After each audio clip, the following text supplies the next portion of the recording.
One of the most important topic tense को। वैसे इस टॉपिक पर यूट्यूब पर 1 घंटे से ऊपर की वीडियोस भी तुम्हें देखने को मिल जाएगी और 5 मिनट से कम की वीडियोस भी देखने को मिल जाएगी। लेकिन आज की वीडियो में मैं तुम्हारा पूरा कॉन्सेप्ट क्लियर कर दूंगा जितना तुम्हें टेंथ में जानने के लिए रिक्वायर्ड है, ताकि तुम अपने बोर्ड एग्जाम्स में फोड़ कर आ सको। ना तो मैं तुम्हें एक छोटा सा टेबल दिखा के कंफ्यूज करूंगा और ना ही इस वीडियो को बहुत बड़ा बनाऊंगा। चलो स्टार्ट करते हैं। सबसे पहले टेंस होता क्या है? Tense is defined as a form of verb which indicate time and state of action और इवेंट। टेंस एक काइंड ऑफ वर्ब होता है जो पर्टिकुलर टाइम में हो रहे एक्शन या इवेंट को इंडिकेट करता है। अगर यहाँ पे कंफ्यूज हो रहे तो टेंशन मतलब वीडियो को ध्यान से देखो, तुम्हें सब कुछ समझ में आने लगेगा। अभी डेफिनेशन को इग्नोर मारो, हम पहले टेंस के टाइप्स को देख लेते हैं। बहुत ही इजी होता है, प्रेजेंट टेंस, पास्ट टेंस और फ्यूचर टेंस। एक एक एग्जांपल भी ले लेते हैं। ही गोज टू स्कूल मतलब वो स्कूल जाता है, तो ये तुम्हारा प्रेजेंट टेंस में हो जाएगा क्योंकि वो जाता है, ठीक है, वो प्रेजेंट में चल रहा है। फिर तुम्हारा अगला आएगा ही वेंट टू स्कूल मतलब वो स्कूल गया था, तो ये क्या हो गया तुम्हारा पास्ट टेंस में, गया था। फिर अगला एग्जांपल है he will go to school मतलब वो स्कूल जाएगा, तो ये क्या हो गया, ये फ्यूचर टेंस में हो गया। अब देखो इतना तो बेसिक होता है, सबको पता होता है कि टेंस के 3 टाइप होते हैं, present tense, past tense, future tense,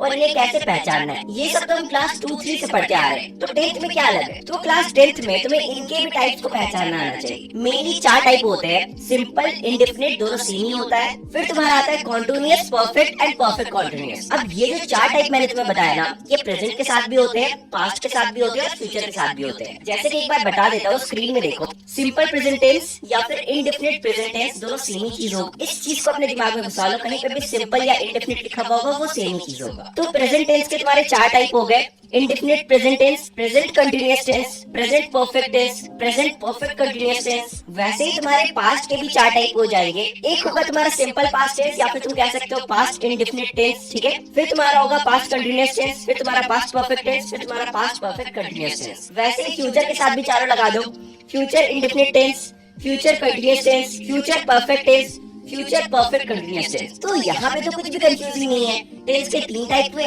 और इन 3 टाइप के 4 टाइप होते हैं। वीडियो को ध्यान से देखते जाओ, इस वीडियो को एंड में मैं तुम्हें प्रीवियस ईयर क्वेश्चंस भी करवाऊंगा। अब देखो, इससे पहले कि हम ये देखें कि हमें इन्हें पहचानना कैसे है, तुम्हें 2 चीज के बारे में पता होना चाहिए। पहला, पॉइंट ऑफ टाइम क्या होता है? जो भी इवेंट एक पर्टिकुलर टाइम पे हो रहा हो ना, वो पॉइंट ऑफ टाइम हो जाएगा। For example on Monday, exactly बता रहा है किस दिन, ऑन मंडे, या फिर एग्जैक्टली ईयर बता रहा है इन 2012, तो ये तुम्हारा पॉइंट ऑफ टाइम हो गया क्योंकि तुम्हें एग्जैक्ट मोमेंट बताया जा रहा है। लेकिन तुम्हारा दूसरा जो है पीरियड ऑफ टाइम, इसमें तुम्हें एग्जैक्ट टाइम नहीं बताया जाता है। फॉर एग्जाम्पल देख लो, फ्रॉम 1917 टू 1920 मतलब 1917 से लेके 1920 के बीच में, यहाँ पे तुम्हें एग्जैक्ट टाइम नहीं बताया गया है। फिर एक और एग्जांपल है फ्रॉम मंडे टू फ्राइडे, यहाँ पे भी तुम्हें एग्जैक्ट टाइम नहीं बताया गया है। यहाँ पे बोला जा रहा है मंडे से फ्राइडे के बीच में, तुम अपना पता कर लो कब हुआ था। तो तुम्हें समझ में आ गया पॉइंट ऑफ टाइम, जब एग्जैक्ट टाइम बताया जाए तो वो तुम्हारा पॉइंट ऑफ टाइम हो जाता है। पीरियड ऑफ टाइम, जब तुम्हें एग्जैक्ट टाइम नहीं बताया जाता है वो तुम्हारा पीरियड ऑफ टाइम हो जाता है। सिंपल, ये जानना इसलिए इंपॉर्टेंट था क्योंकि आगे मैं बहुत बार पॉइंट ऑफ टाइम और पीरियड ऑफ टाइम का नाम लूंगा तो तुम लोग कंफ्यूज ना हो। अब देखो, ऊपर में तुम्हें V1 और V5 लिखा हुआ दिख रहा होगा, तो मैं उम्मीद करता हूँ कि तुम्हें ये पता होगा कि वर्ब के कितने फॉर्म्स होते हैं। वर्ब के टोटल 5 फॉर्म होते हैं, V1, V2, V3, V4, V5, and ये सब चीजें तुमने बचपन में ही सीखी है। चलो फिर भी एक एग्जांपल लेते हैं। ड्रॉ के 5 फॉर्म ऑफ वर्ब बताते हैं, तो वो क्या हो जाएगा? Draw, drew, drawn, drawing, draws. इतना इजी था ना? अब जल्दी से कमेंट सेक्शन में जाओ और राइट के 5 फॉर्म ऑफ वर्ब्स बताओ। जल्दी से बताओ, जो पहले बताएगा उसका कमेंट पिन कर दूंगा। तो उसी तरह से अगर तुम्हें सिंपल प्रेजेंट टेंस या फिर प्रेजेंट इंडेफिनिट टेंस को पहचानना होगा तो बहुत ही इजी है। जहाँ पे भी सब्जेक्ट प्लस V1 या फिर V5 लगा हुआ होगा वो तुम्हारा प्रेजेंट इंडेफिनिट टेंस हो जाएगा। वैसे हाँ, एक और चीज, अगर तुम V1 में S या फिर ES लगा दोगे तो वो V5 हो जाता है, तुम्हें इतना तो पता ही होगा। फॉर एग्जाम्पल राइट का राइट्स हो जाता है, ग्रो का ग्रोस हो जाता है। समझ में आ गया V1 और V5 में क्या अंतर होता है? कुछ बच्चों को डाउट होता है इसलिए बता दिया। और वहीं पर अगर तुम V1 में ING जोड़ दोगे तो वो V4 बन जाएगा। फॉर एग्जाम्पल राइट का राइटिंग हो जाएगा, फाइट का फाइटिंग हो जाएगा, है ना। V4 और V5 को पहचानना बहुत ही आसान। खैर, हम ये देख रहे थे कि हम प्रेजेंट इंडेफिनिट टेंस को कैसे पहचानते हैं। तो जहाँ पर भी तुम्हें सब्जेक्ट के बाद V1 या फिर V5 लगा हुआ दिख जाए तो वो तुम्हारा प्रेजेंट इंडेफिनिट टेंस हो जाता है। इसका बेसिक यूज होता है कोई भी हैबिट बताने में। अब तुम्हें कुछ एग्जांपल्स बताता हूँ जहाँ पर भी हैबिट का बात हुआ। For example he smokes, he drinks, he eats, तो वहाँ पर प्रेजेंट इंडेफिनिट टेंस हो जाएगा। या फिर जहाँ पर भी यूनिवर्सल ट्रुथ का बात होगा वहाँ पर भी प्रेजेंट इंडेफिनिट टेंस हो जाएगा। For example the sun rises in the east, ये तो यूनिवर्सल ट्रुथ है, सन कहाँ से राइज करता है? इन द ईस्ट। या फिर कोई न्यूज़पेपर हेडलाइन हो गया, for example PM science the deal, तो यहाँ पर भी तुम्हारा प्रेजेंट इंडेफिनिट टेंस हो जाएगा। या फिर कोई स्पोर्ट्स कमेंट्री में जैसे कि सचिन स्ट्राइक्स द बॉल, तो ये जो सेंटेंस है ना, ये भी तुम्हारा प्रेजेंट इंडेफिनिट टेंस हो जाएगा। इवन की बेसिक रेगुलर और इरेगुलर एक्शन के लिए भी हम उसे प्रेजेंट इंडेफिनिट टेंस के अंदर डालते हैं। For example I came here daily, मतलब मैं रोज आता हूँ, ये तुम्हारा रेगुलर एक्शन हो गया और ये भी तुम्हारा प्रेजेंट इंडेफिनिट टेंस के अंदर आ जाएगा। इरेगुलर एक्शन जैसे कि अर्थक्वेक केम इन जापान, तो ये भी तुम्हारा प्रेजेंट इंडेफिनिट टेंस के अंदर आ जाएगा। ये सारी बेसिक चीजें इंपॉर्टेंट थी, इसलिए मैंने तुम्हें बता दी। अगर तुम इन बेसिक चीजों को याद रखते हो ना, तुम एग्जाम में ऐसे टिक मार लोगे। टेंशन मत लो, बस यही वाला टॉपिक बड़ा है, बाकी सब इजी है। फिर तुम्हारा अगला आता है प्रेजेंट कंटिन्यूअस टेंस। तुम ये कैसे पहचानोगे कि कोई भी सेंटेंस प्रेजेंट कंटिन्यूअस टेंस में है? बहुत ही सिंपल है। अगर लाइन पढ़ने के बाद तुम्हें ये लग रहा है ना कि ये एक्शन अभी भी चल रहा है, तो ये तुम्हारा प्रेजेंट कंटिन्यूअस टेंस में आ जाएगा। For example she is cooking या फिर I am going to Delhi, तो ये सब अभी भी चल रहा है, इसलिए ये तुम्हारा प्रेजेंट कंटिन्यूअस टेंस में आ जाएगा। और ये लग रहा है ना कि ये एक्शन अभी भी चल रहा है, तो ये तुम्हारा प्रेजेंट कंटिन्यूअस टेंस में आ जाएगा। For example she is cooking या फिर I am going to Delhi, तो ये सब अभी भी चल रहा है, इसलिए ये तुम्हारा प्रेजेंट कंटिन्यूअस टेंस में आ जाएगा। और सेंटेंस में पहचानना बहुत ही इजी है। सब्जेक्ट के आगे इज एमआर प्लस V4 लगा हुआ होगा, तो वो तुम्हारा प्रेजेंट कंटिन्यूअस टेंस में आ जाएगा। मैंने तुम्हें पहले भी बताया था V4 क्या होता है, V1 plus ING। Cooking, going, teaching, ये सब तुम्हारा V4 हो गया। अब हम लोग देख लेते हैं प्रेजेंट परफेक्ट टेंस। यहाँ पे बहुत मजा आएगा, ध्यान से सुनना। एक काम जो अभी अभी खत्म हुआ हो, उसे हम प्रेजेंट परफेक्ट टेंस बोलते हैं। जैसे कि एग्जांपल हो गया, he has finished the homework, मतलब उसने अभी अभी होमवर्क कंप्लीट करा है। और इसे पहचानना भी बहुत आसान होता है। Subject plus has have plus V3 लगा हुआ होता है। अब तुम्हारे मन में आ रहा होगा कि अगर अभी अभी काम खत्म हो चुका है, तो वो तो पास्ट टेंस में होना चाहिए ना। तो यहाँ पे ध्यान से सुनना। अभी मैंने तुम्हें पॉइंट ऑफ टाइम और पीरियड ऑफ टाइम के बारे में बताया था। तो अगर सेंटेंस में पॉइंट ऑफ टाइम गिवन होगा ना, तो वो सिंपल पास्ट हो जाएगा। For example she returned 2 days ago, तो यहाँ पे 2 days ago तुम्हारा पॉइंट ऑफ टाइम है, एग्जैक्ट टाइम बताया जा रहा है। लेकिन वहीं पर अगर तुम्हारे सेंटेंस में पीरियड ऑफ टाइम होगा, तो वो तुम्हारा प्रेजेंट परफेक्ट टेंस हो जाएगा। For example she has known me for 2 years, यहाँ पर किसी पर्टिकुलर टाइम की बात नहीं हो रही है, यहाँ पे पीरियड ऑफ टाइम की बात हो रही है। वो मुझे 2 साल से जानती है, 2 साल पहले नहीं जानती थी, वो मुझे 2 साल से जानती है। तो समझ में आ गया, अगर सेंटेंस में पॉइंट ऑफ टाइम है, तो वो तुम्हारा पास्ट टेंस में चला जाएगा।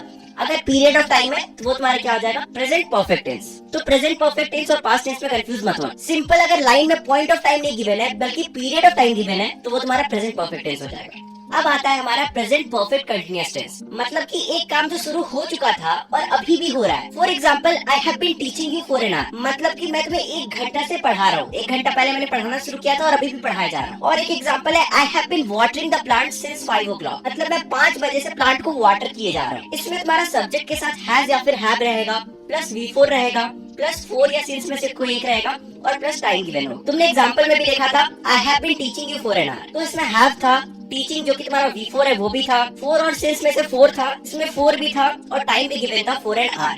कुछ बच्चों को कंफ्यूजन होता है कि 4 कहाँ लगता है और सिंस कहाँ लगता है। तो जहाँ पर भी पीरियड ऑफ टाइम की बात हो, वहाँ पे 4 लगेगा। जहाँ पर भी पॉइंट ऑफ टाइम की बात हो, पर्टिकुलर टाइम की बात हो, वहाँ पे सिंस लगेगा। सिंपल, जैसे कि तुम सेकंड सेंटेंस देख सकते हो, I have been watering the plant since 5 o'clock, यहाँ पर पर्टिकुलर टाइम गिवन है, दैट इज 5 o'clock, तो इसलिए यहाँ पे सिंस लगेगा। ऊपर वाले एग्जांपल में पर्टिकुलर टाइम नहीं गिवन था, इसलिए 4 लगा था। ठीक है, अब हम लोग देखते हैं सिंपल पास्ट टेंस या फिर पास्ट इंडेफिनिट टेंस। कोई भी सिंपल एक्ट जो कि पास्ट में कंप्लीट हुआ हो, वो सिंपल पास्ट टेंस के अंदर आ जाता है। या फिर कोई भी सिंपल हैबिट जो कि तुम्हारी पास्ट में थी, वो तुम्हारे पास्ट टेंस के अंदर आ जाता है। अगर कोई हैबिट प्रेजेंट में है, तो वो सिंपल प्रेजेंट टेंस। अगर कोई हैबिट पास्ट में है, तो वो सिंपल पास्ट टेंस। यहाँ पे एग्जांपल गिवन है, I met your brother yesterday, ये एक एग्जांपल है। He used to go to Delhi by train, तो ये तुम्हारा दूसरा एग्जांपल है। सेकंड एग्जांपल तुम्हारा पास्ट हैबिट का है कि वो पहले दिल्ली जाता था ट्रेन से। इजी पीजी है, बस सब्जेक्ट के साथ V2 लगा हुआ होगा। ठीक है, इसके बाद तुम्हारा आता है पास्ट कंटिन्यूअस टेंस, मतलब कि पास्ट में एक काम या फिर एक एक्शन जो कि हुए जा रहा है। For example, it was still raining when I reached there, मतलब कि जब मैं वहाँ पहुंचा तब बारिश हो ही रही थी। बारिश रुकी नहीं थी, बारिश हो ही रही थी। तो ये तुम्हारा क्या हो गया, past continuous tense. Simple, subject के साथ वाज या फिर वर प्लस V4 लगा हुआ होगा। V4 क्या होता है, ING वाला फॉर्म, वर्ब का ING वाला फॉर्म। अब वाज किसके साथ लगता है, आई, ही, सी, इट, नेम या फिर सिंगुलर चीजों के साथ वाज लगता है। और वर कहाँ लगता है, यू, वी, दे और प्लूरल फॉर्म के साथ। ठीक, इसके बाद हम आते हैं पास्ट परफेक्ट टेंस में। तो पास्ट परफेक्ट टेंस क्या होता है, एक एक्शन जो कि पास्ट में कंप्लीट हो चुकी है, पास्ट में चल नहीं रही है, पास्ट में कंप्लीट हो चुकी है, तो वो तुम्हारा क्या हो जाएगा, पास्ट परफेक्ट टेंस। जैसे कि आई मेट हिम इन 1995, मतलब मैं 1995 में उससे मिल चुका हूँ। या फिर I had seen him last 5 years before. ठीक है, एंड इसको पहचानना बहुत आसान है, सब्जेक्ट के साथ हैड प्लस V3 लगा हुआ होगा। तुम यहाँ पे देख सकते हो, हैड लगा हुआ है। आई एम सॉरी, यहाँ पे तुम्हारे एग्जांपल 1 में I had met him in 1995 होगा, हैड छूट गया था लिखना। ठीक है, फिर तुम्हारा आता है पास्ट परफेक्ट कंटीन्यूअस टेंस। यहाँ पे ध्यान से सुनना, एक काम जो पास्ट में एक टाइम से पहले स्टार्ट हुआ हो, मतलब कि अभी तक नहीं चले आ रहा है, वो काम एक पॉइंट ऑफ टाइम से पहले स्टार्ट हुआ है पास्ट में और वो काम उस पॉइंट ऑफ टाइम तक चले आ रहा है। जैसे कि एक एग्जांपल ले लेते हैं, he had been serving the institution for last 1 year, मतलब कि वो इंसान इस इंस्टीट्यूशन में पास्ट 1 ईयर से काम करता आ रहा है। एंड इसको पहचानना बहुत ही आसान है, सब्जेक्ट के साथ had plus been plus V4, मतलब तुम्हारा वर्ब का ING वाला form plus 4 since plus time given होगा। मैंने पहले ही बताया था कि 4 कहाँ लगेगा और सिंस कहाँ लगेगा, पॉइंट ऑफ टाइम में सिंस लगेगा और पीरियड ऑफ टाइम में 4 लगेगा। समझ में आ गया? अब हमारा है फ्यूचर इंडेफिनिट टेंस, मतलब कि एक काम जो कि फ्यूचर में होने वाला है। Simple, an action that is still going to take place. Example देख लेते हैं, I shall meet him tomorrow या फिर he will do it tomorrow. बहुत बेसिक है, एक एक्शन जो कि फ्यूचर में होने वाला है। इसको पहचानते कैसे हैं? सब्जेक्ट के साथ शैल या फिर विल लगा हुआ होगा और प्लस वर्ब का फर्स्ट फॉर्म होगा। ठीक है, अब हमारा है फ्यूचर कंटिन्यूअस टेंस, मतलब कि एक काम जो कि फ्यूचर में हो रहा होगा, फ्यूचर के किसी टाइम में वो काम हो रहा होगा। ठीक है, एग्जांपल देख लेते हैं, When I go into the class, the teacher will be teaching, मतलब मैं जब क्लास में जाऊंगा तब टीचर पढ़ा रहे होंगे। पढ़ा नहीं रहे या फिर पढ़ा चुके नहीं है, वो पढ़ा रहे होंगे। यहाँ पर वो पढ़ा नहीं रहे या फिर पढ़ा चुके नहीं है, वो पढ़ा रहे होंगे, मतलब फ्यूचर में होने वाला है। इसको कैसे पहचानोगे? वैसे तो बहुत सिंपल है, तुम्हें अभी तक समझ में आ गया होगा कि जहाँ पे भी कंटिन्यूअस लगा हुआ होता है वहाँ वर्ब का फोर्थ फॉर्म तो होता ही होता है। तो इसमें भी क्या होगा? सब्जेक्ट प्लस शैल या विल में से कोई एक plus B plus V4। Example में भी था, तुमने देखा था, विल भी टीचिंग था।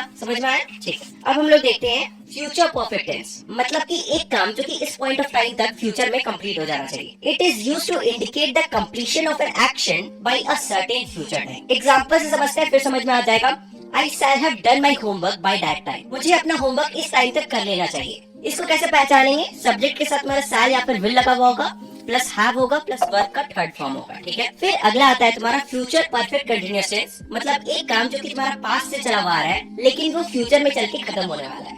सिंपल, ठीक है, एक काम जो कि तुम्हारा पास्ट से चला हुआ आ रहा है और वो फ्यूचर में जाके खत्म होने वाला है। फॉर एग्जाम्पल देख लेते हैं, उसके बाद मैं तुम्हें समझाऊंगा। When he completes his school, he will have been studying at IIT, मतलब कि जब वो स्कूल खत्म कर लेगा तब वो IIT में पढ़ेगा या फिर NIIT में पढ़ेगा। अभी ना तो उसका स्कूल खत्म हुआ है और ना ही वो NIIT में पढ़ रहा है। यहाँ पे बताया जा रहा है कि फ्यूचर में जब वो अपना स्कूल खत्म कर लेगा तब वो NIIT में पढ़ेगा। अब इसे कैसे पहचानेंगे? सब्जेक्ट के साथ शैल या फिर विल लगा हुआ होगा, plus have plus been plus verb का फोर्थ फॉर्म प्लस 4 या फिर फ्रॉम में से कोई एक लगा होगा, प्लस टाइम गिवन होगा। अब तुम लोग सोच रहे होगे कि यहाँ पे 4 के साथ फ्रॉम क्यों लगा हुआ है, सिंस क्यों नहीं लगा हुआ है, क्योंकि सिंस बस प्रेजेंट और पास्ट में यूज होता है। तो तुम्हें टेंस पहचानने के लिए बस इतना ही जानना है, मोर देन एनफ है। अगर जितनी चीजें मैंने अभी बताई है ना, अगर तुम समझ जाते हो तो तुम अपने बोर्ड्स में टेंस में फुल लाओगे। इसके बाहर से आ ही नहीं सकता, क्योंकि इसके बाहर कोई कॉन्सेप्ट ही नहीं है। देखो, तुम्हें यूट्यूब में बहुत सारी आलतू फालतू वीडियो भी मिल जाएगी, अच्छी वीडियोस भी है, लेकिन मैक्सिमम आलतू फालतू वीडियोस है। अगर कॉन्सेप्ट क्लियर नहीं रखोगे तो कोई फायदा नहीं है। कोई टिप्स एंड ट्रिक्स काम नहीं देगा अगर कॉन्सेप्ट क्लियर नहीं होगा तो लास्ट में फिर तुमको तुक्का ही मारना पड़ जाएगा। अब हम लोग तुम्हारे टेंस से रिलेटेड प्रीवियस ईयर क्वेश्चंस को देख लेते हैं जो तुम्हारे बोर्ड्स में आए हुए। इससे हमने जो अब तक पढ़ा है वो तुम्हें समझ में आ जाएगा और तुम्हारा कॉन्सेप्ट भी क्लियर हो जाएगा। आई होप सो अभी तक तुम्हारे टेंस को लेके जितने भी डाउट्स थे सब कुछ क्लियर हो गया होगा कि सभी टेंस को कैसे पहचानना है, 4 कहाँ लगता है, सिंस कहाँ लगता है,